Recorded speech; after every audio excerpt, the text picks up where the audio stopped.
పైపుకి, లైన్కి, వాల్కి, మోటార్కి దాని సప్లై కనీసం దానికి సప్లై చేసింది ఎప్పుడు? ఈ మధ్యకాలంలో సప్లై వచ్చిన పైపు లైన్ 2022 మేలోనే వచ్చినాయి. కొంత భాగం వేస్తూ ఉన్నారు. పైపు లైన్ ఏంటంటే నీలాగా ఓరిక అయిపోయిందనగానే అయిద్దా? నీ బొట్టోడు కోర్టులో వేసాడు, అది నువ్వే వేయించావట్టుగా ఉంది. కోర్టులో వేయించిన దద్దమ్మ కూడా నువ్వే. నీ దద్దమ్మ, నువ్వు అన్ని ఇట్లాంటి దద్దమ్మ పనులు చేస్తా ఉంటావు. పైపు లైన్ వేస్తుంది మేము. ఆ ట్యాంకు గావిత్ర నగర్లో దద్దమ్మ నువ్వా చెరువు వేసింది? దద్దమ్మ ఆ చెరువు వేసింది ఎవరు? దద్దమ్మ. ఆ చెరువు వేసింది మేము, దద్దమ్మ. అక్కడ ట్యాంకు కట్టింది ఎవరు? దద్దమ్మ. 3 ట్యాంకులు, స్టోరేజ్ ట్యాంకులు కట్టింది మేము. కడతా ఉన్నాం, కొన్ని పూర్తి చేసాం, కొన్ని ఒక స్థాయికి వచ్చింది, కన్స్ట్రక్షన్ జరుగుతుంది. నీ టైంలో నువ్వు ఎందుకు చేయలేకపోయావు? గత పాలకుల మీద ఇవాళ అనేక రకాలుగా అవన్నీ కేసులు ఉన్నాయి. ఎక్కడా వదలేది లేదు. మీ అందరి జాతకాలు రౌడీ షీటర్లుగా ఉండే పోలీస్ స్టేషన్లో మీ అందరి జాతకాలు, మీ బ్రతుకులు బయట పెడతారు. ఎక్కడ తొందరపడాల్సిన అవసరం లేదు అన్న సంగతి గుర్తు చేసుకో. ఇంకా కావాలంటే చెప్తాను, నీకేం కావాలో చెప్తాను. నువ్వు ఒక్కటే అనుకుంటున్నా, నువ్వు పూర్తి స్థాయిలో మా దొరల పాలనలో మొత్తం అలా ముద్ద చేసి భోంచేద్దాం అనుకుంటున్నారు. ఒక ముద్దకు 2 ముద్దలు, 2 ముద్దలు అవి కుదరదు. ప్రజలారా గుర్తుపెట్టుకోండి, వీళ్ళు ఈ దొరలు సామాన్యులు కాదు. ఒక ఆయన ఉన్నాడు, చంద్రబాబు నాయుడు గారు. ఆయన దొరలందరినీ ఏకం చేస్తాను, పేదోళ్ళందరినీ జైలుకు పంపిస్తానని చెప్తుండు. అసలు ఆయనే జైలుకు పోతుండు. ఆయన చేసినటువంటి అవినీతుల ముందు, ఆయన చేసినటువంటి దుర్మార్గాల ముందు ఆయన మాట్లాడే మాటలు ఎట్టుంటాయంటే దెయ్యాలు ఏదాలు వదిలించినట్టుగా ఉంటుందబ్బా. అది గుర్తుపెట్టుకోవయ్యా చంద్రబాబు నాయుడు గారు అని ఈ సందర్భంగా ఆయనకి, ఆయన పక్కనున్న ఈ తోకలకి, ఎవరైనా మాట్లాడొచ్చాయా ఈ ప్రజాస్వామ్యంలో? రోజు అది ఒక చిల్లర వాళ్ళ చెప్తుండు, నేను వచ్చే రేపొద్దు నిన్ను జైల్లో పెడతా. నన్ను జైల్లో పెట్టడమే కాదు, నా గాడికి వచ్చిన వాడికల్లా జైల్లో పెడతారంట. ఈ పార్టీలోకి వచ్చిన వాళ్ళల్లా జైల్లో పెడతారంట. ఈ పార్టీనే ఉన్నారంట. ఊరికొక ఎమ్మెల్యే తయారు కాబోతుండు అంటే అని చెప్తున్నారు. ఏ ఊరికి ఆ ఊరే ఎమ్మెల్యే నీకు ఇస్తా పో. మీ జాగీరా బాబా. నువ్వు ఎమ్మెల్యే, ఊరికొకరికి ఎమ్మెల్యేగా ఇవ్వడానికి నీ జాగీరా? ప్రజలందరూ కూడా గమనించాల్సిన అవసరం ఉంది. ఎక్కడైనా చిన్న తప్పు జరిగితే బజారికొక ఎమ్మెల్యే, బజారికొక రౌడీ ఏర్పాటు చేస్తాడు ఈ ఆంజనేయులు అన్న సంగతి మీరు గుర్తు చేసుకోండి. గతాన్ని కూడా మీరు ఒక్కసారి పరిశీలనలోకి తీసుకోండి. వీళ్ళ బ్రతుకే అదే. వీళ్ళ బ్రతుకే ఏంటి? రౌడీజం. వీళ్ళ బ్రతుకే గోండాయిజం. వీళ్ళు చేయాలనుకుంటుంది ప్రజల దగ్గర నుంచి ఎవరైతే బలహీనుడు ఉంటాడో ఆ బలహీనుడు ఆస్తుల్ని ఆపరేషన్ చేసుకుందాం అనుకునే వీళ్ళు బ్రహ్మనాయుడు గారి మీద ఒక మాట మాట్లాడటం ఏ ఒక్క ఓటర్ కానీ, ఏ ఒక్క వ్యాపారి కానీ, ఏ ఒక్క ఇండస్ట్రీ వాళ్ళు కానీ, ఏ ఒక్క వినుకొండ నియోజకవర్గంలో ఉన్న ప్రజలు కానీ బ్రహ్మనాయుడు ఎక్కడైనా ఇదిగో ఈ రూపాయి అప్పు చేశాడో, లేకపోతే ఈ రూపాయి మమ్మల్ని అడిగాడు, ఈ రూపాయి బియ్యం ఇవ్వమన్నాడు, ఈ మీటింగ్కి బియ్యం ఇవ్వమన్నాడు, కందిపప్పు ఇవ్వమన్నాడు, బెల్లం ఇవ్వమన్నాడు, చింతపండు ఇవ్వమన్నాడు, లాస్ట్కి స్టేజీకి డబ్బులు ఇవ్వమన్నాడు. ఏ ఒక్క ప్రజలకు అడిగినా చెప్తారు ఎవరు క్యారెక్టర్ ఏంటి, ఎవరు నయం బ్యాచ్. ఇంతలా బంగారపు కడాలు పెట్టుకొని ఎలా ఊపుతా వస్తున్నారే వాళ్ళే ఆ దొరలే రేపు మిమ్మల్ని మింగాలని చూస్తున్నారు. కానీ అది జరగదు.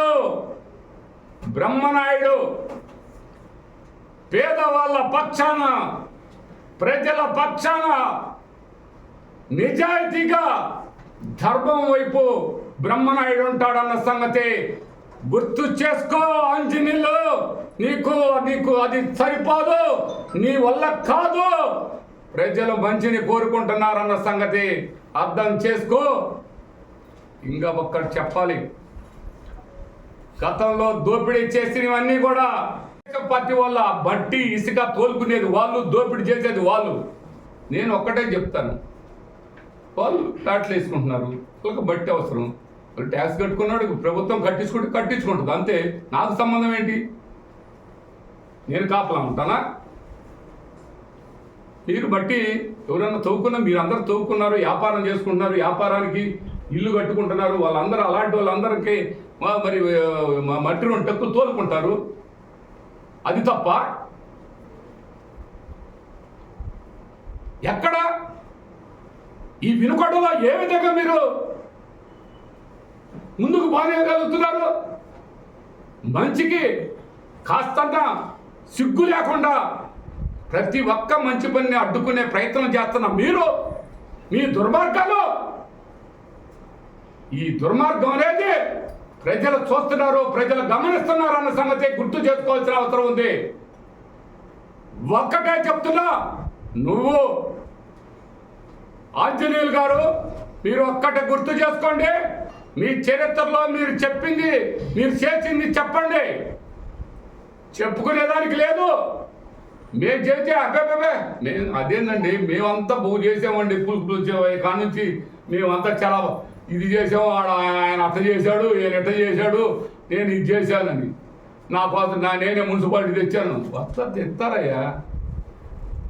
ఇప్పుడు నీ కోసం నా కోసం పొద్దుపడటం ఆగదు, పొద్దు గోగటం ఆగదు. ఎవరి కోసం ఈ కాల అలా నిలబడిపోదయ్యా.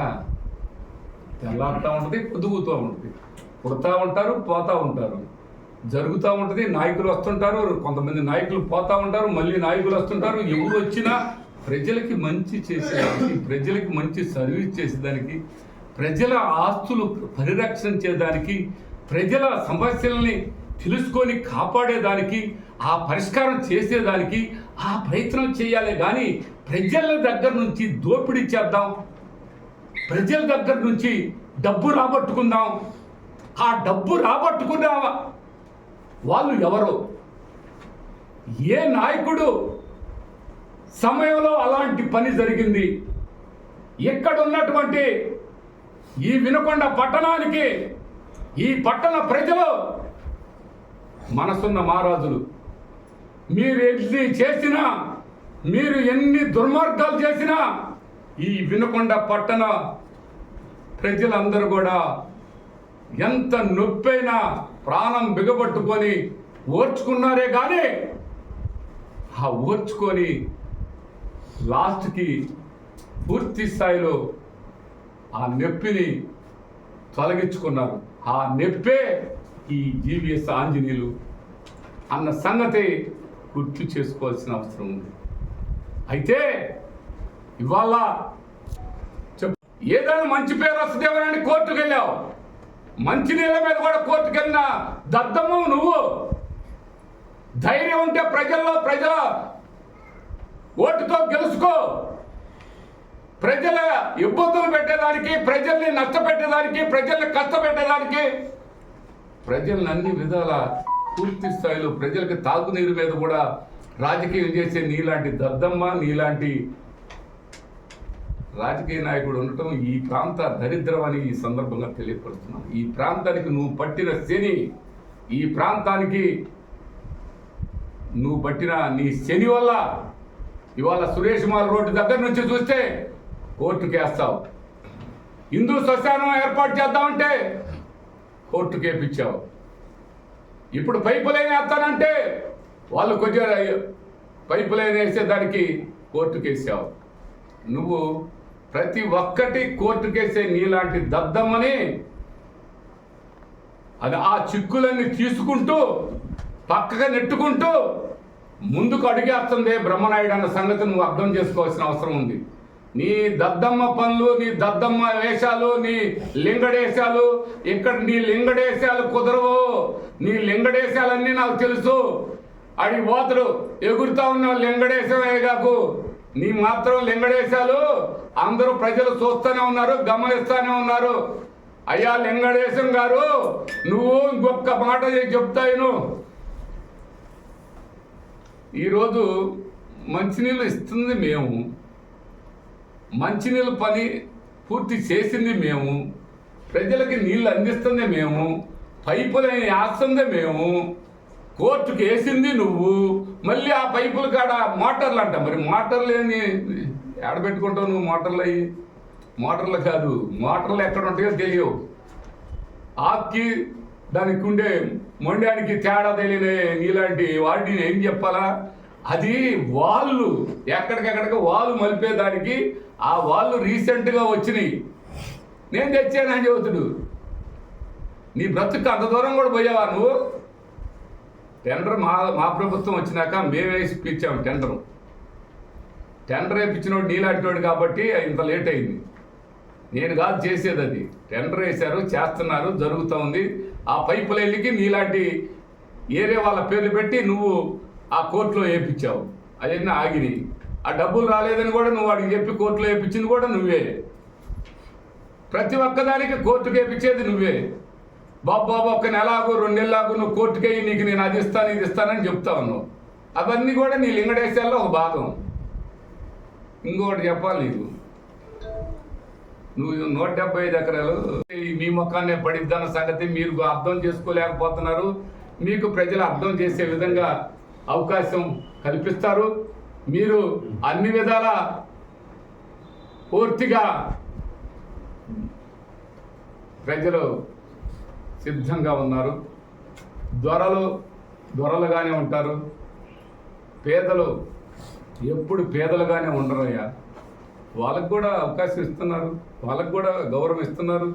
ఇవాళ పేదవాళ్ళకి, బీసీలకి, ఎస్సీలకి, ఎస్టీలకి, మైనార్టీస్కి, చిన్నవాళ్ళకి, సన్నవాళ్ళకి, బడుగు బలహీన వర్గాల వారికి అందరినీ కలుపుకొని అందరికీ పాలనలో అవకాశం కల్పించిన ప్రభుత్వం వైఎస్ఆర్ ప్రభుత్వం అన్న సంగతి పూర్తిగా గుర్తించు, పూర్తిగా చూడండి. మీరు ఎక్కడన్నా ఒక బీసీ సీట్ ఇవ్వాలంటే, ఒక బీసీ పక్కకు రావాలంటే అసహాయించుకుంటారు. ఇలాంటి వాళ్ళు మీరా బ్రహ్మనాయుడిని, వైఎస్ఆర్ ప్రభుత్వాన్ని మాట్లాడా మేము అవినీతి చేశామంటే ప్రజలు నమ్మాలి కదయ్యా. మేము చేస్తే కదయ్యా ఎవరన్నా మాకు అన్యాయం జరిగిందని నీ కాడికి వచ్చారా? నువ్వే అన్ని కల్పితాలు, అన్ని కహానీలు, నువ్వు చేసిన దుర్మార్గాలన్నీ మా కాడికి వస్తున్నాయి. అవన్నీ చూస్తాను త్వరలోనే, ఎక్కడ ఇబ్బంది లేదు. నీకు మంచి గిఫ్ట్ ఇస్తాం శుద్ధి, కానీ ఎక్కడ సందేహం లేదు. అదే మనం ఛాలెంజ్గా తీసుకుందాం. నువ్వా నేనా? నువ్వు నిజాయితీపరుడు అయితే, నీతివంతుడు అయితే మరి నువ్వు గెలుస్తావు. నేను నిజంగానే నిస్వార్థంతో నాకు ఇచ్చినటువంటి ఈ అధికారాన్ని, ప్రజలు నాకు ఇచ్చినటువంటి అధికారాన్ని నా కోసం కానీ, నా కుటుంబం కోసం కానీ ఎక్కడ కూడా అధికారాన్ని ఉపయోగించలేదు. నేను నమ్మిన దేవుడు సాక్షిగా అదేవిధంగా నాకు ఇచ్చిన అధికారాన్ని, నాకు ఎవరైతే ప్రజలు ఇచ్చారో ఆ ప్రజల కోసం పూర్తి స్థాయిలో ఆ అధికారాన్ని ప్రజల కోసమే ఉపయోగించాను. ఇక్కడ ఉన్నటువంటి నయం బ్యాచ్ లాంటి వాళ్ళందరూ కూడా కనిపించకుండా పోయారంటే దానికి ఇక్కడ ఉన్నటువంటి నిజాయితీ. మరి ఇవన్నీ కూడా మీరు మీ అందరికీ గతంలో కూడా తెలుసు. గతంలో బజారుకి ఒక ఆయన, గల్లీకి ఒక ఆయన, సందుకు ఒక ఆయన, గొంతుకు ఒక ఆయన, ఇవన్నీ దోపిడీలు చేసినటువంటి వాళ్ళందరూ మీ అందరికీ తెలుసు, మీ అందరికీ ఎరికే. అది ఒక్కసారి గుర్తు చేసుకోవాలని ఈ సందర్భంగా తెలియపరచుకుంటూ సెలవు తీసుకుంటున్నాను.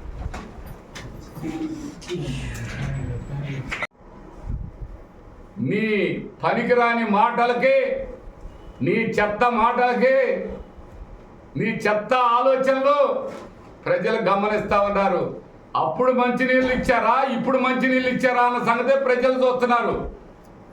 160 కోట్లు తెచ్చాను, నువ్వు 160 కోట్లు ఏం చేసావు?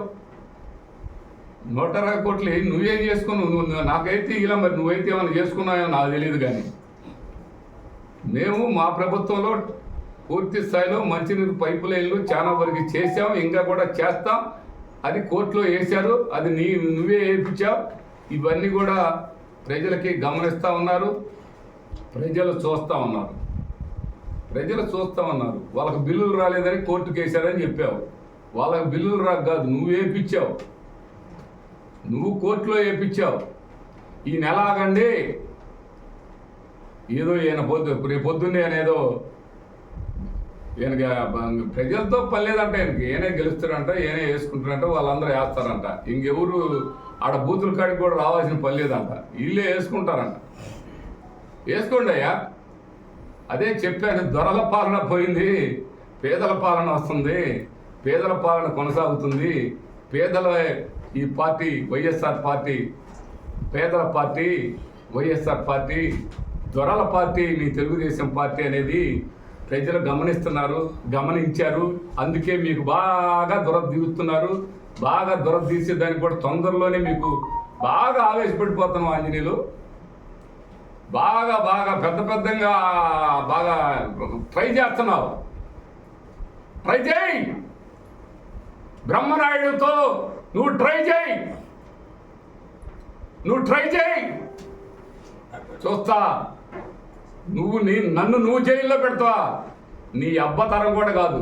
నేను అలాంటి తప్పుడు పనులు చేసేవాడిని కాదు. ఆ తప్పుడు పనులు చేసేది నువ్వు. తప్పుడు పనులు చేసేది మీ చంద్రబాబు నాయుడు. 50 రోజులు జైల్లో ఉండి వచ్చాడు. నేనా? ఎందుకు చేస్తావయ్యా? ఎందుకు జైల్లో పెడతారయ్యా? నువ్వు జైల్లో నువ్వు చెప్పకూడదనే నువ్వు వచ్చినాడు. నువ్వు మీ చంద్రబాబు నాయుడు. మేము ఆ క్యారెక్టర్ మాది కాదు, అలాంటి ఆలోచన మాది కాదు, అలాంటి అభిప్రాయం మాకు లేదు నీలాగా. ఇప్పుడు ఇతని బాధ ఏంటంటే అండి, ఇవన్నీ మంచి జరుగుతూ ఉన్నాయి ప్రజలకి. ఈ ప్రజలు మంచి జరిగితే ఈ ప్రజలకి ఎక్కడ మరి ఆయనకి మళ్ళీ ఆయనే ఎమ్మెల్యే అవుతుండు, మరి ఏదో పొగ పెట్టాలి ఆయనకి అన్ని ప్రయత్నం చేస్తున్నారు. ట్రై చేయి. మంచి ఎప్పుడు ప్రజలు గుర్తిస్తారు, నీలాంటి చెడు ప్రజలు గమనిస్తారు. నీలాంటి చెడుని తీసి పక్కన పెడతారు, మంచిని ఆస్వాదిస్తారు. అది నువ్వు గుర్తుంచుకోవాల్సిన అవసరం ఉంది. ఇంకోటి, ఇప్పుడు మీ జనం వస్తే మేము బాధపడ్డామట.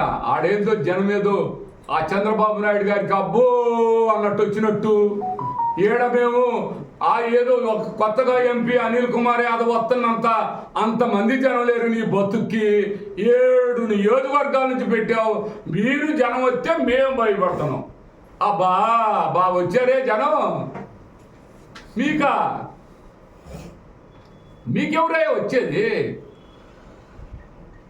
మీ చంద్రబాబు నాయుడు మాట్లాడేది ఏమన్నా, ఇదిగో నేను రేపు అధికారంలోకి వచ్చే ప్రజలకి మంచి పని చేస్తానని ఒకటి చెప్పు, లేకపోతే గతంలో చేశానని చెప్పు. మీ చంద్రబాబు నాయుడు ప్రజలకు ఏం మేలు చేశాడని? ఏనాడైనా పేదవాళ్ళకి పట్టుమని 1 సెంటు స్థలం ఇచ్చాడా? మేము స్థలం ఇస్తే ఆడిచ్చాడు అని చెప్తాడు. ఇచ్చారన్నది కాదు, ఎలా ఇచ్చారన్నది మీకు అది కూడా లేదుగా. నువ్వు అది కూడా ఇవ్వలేకపోయావుగా ఆంజనేయులు. ప్రతి ఒక్కటి రాజకీయ చెత్త రాజకీయం చేస్తావు, చెత్త మాటలు మాట్లాడుతుంటావు. నిన్ను మాట్లాడాలంటే చాలా ఉన్నాయి. నువ్వు 5 సంవత్సరాల్లో టిట్కో ఇల్లు ఎందుకు కట్టలేదా? నువ్వెందుకు కట్టలా? నేను కట్టాను. నువ్వు చేతగాని బడుద్దావేనా? నువ్వు చేతగాని బడుద్దావి అయితేనే కట్టలేకపోయింది. టిట్కో ఇల్లు నేను పూర్తి చేశాను.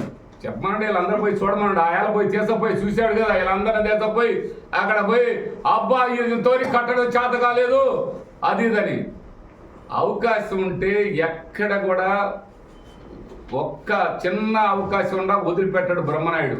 ఆ అవకాశాన్ని నేను టెండర్ ద్వారా మళ్ళా రీటెండర్ పిలిపించి మళ్ళా ఆ టిట్కో ఇల్లు పూర్తి చేసేది నేను. ఆ రోజు నువ్వు తీసుకుపోయి ఇదే మీడియా వారిని తీసుకుపోయి చూపించావు. ఇవాళ పోయి చూడు, అవి నేను పూర్తి చేపించాను.